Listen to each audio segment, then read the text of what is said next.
I remember the first day though. The first day that I came here, they sat me in a computer for 3 hours, just say, okay, learn all this information, learn the forms that we have to go through, because this is the main forms that we actually helped our clients with.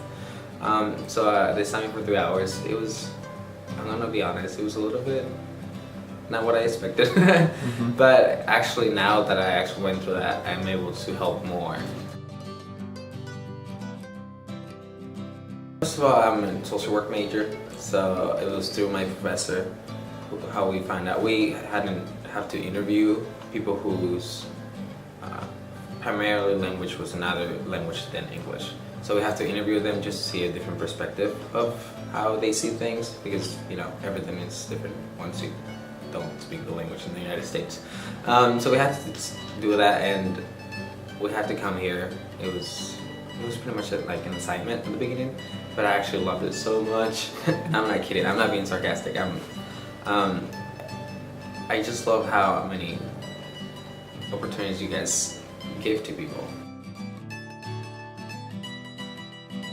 I worked really hard to get to where I am right now, because I come from a different background. I don't know if I should talk about this, but well, I actually was born in Mexico, and I moved to the United States when I was 16 or 15 years old. So I kind of know where the clients are, because they have to learn the language, and just even within just the first few years that you learn it, it's so hard. At least from my perspective, I wanted to go back to my country. Like, I can't stand it anymore. There's so much pressure, so much work that we have to do. And then my family was back in Mexico too, and friends at that point.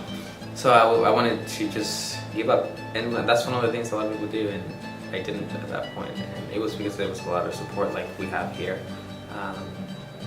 But now I'm here in college, learning the language. Now I'm helping other people like me, and they just need a little step.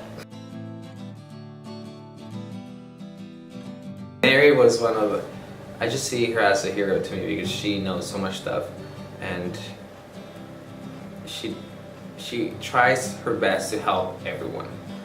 And even if she can't, she tries to go her way, learn about whatever she doesn't know, and help the person, which a lot of people don't do. If they don't know the problem, how to help with the problem, they just avoid it and say, oh, I'm sorry, I can't help you. And she doesn't know that. Being in class and learning about it, and another thing is actually applying it. And now that I'm doing immigration, and as I said before, it just started as a question. I need to learn to see if I actually like this. And I did. And I think I'm going to work with immigration later on in life.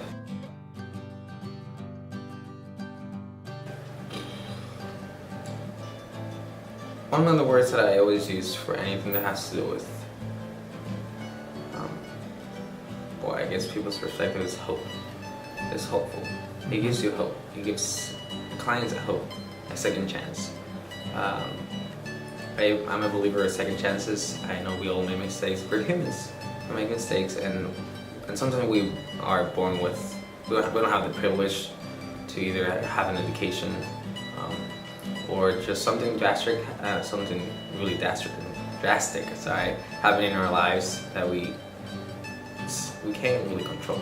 So having that second opportunity, like a second chance, and hope, I think hope is the main thing that a lot of people struggle with too. Having that hope of knowing that it's a better life out there. Hopeful.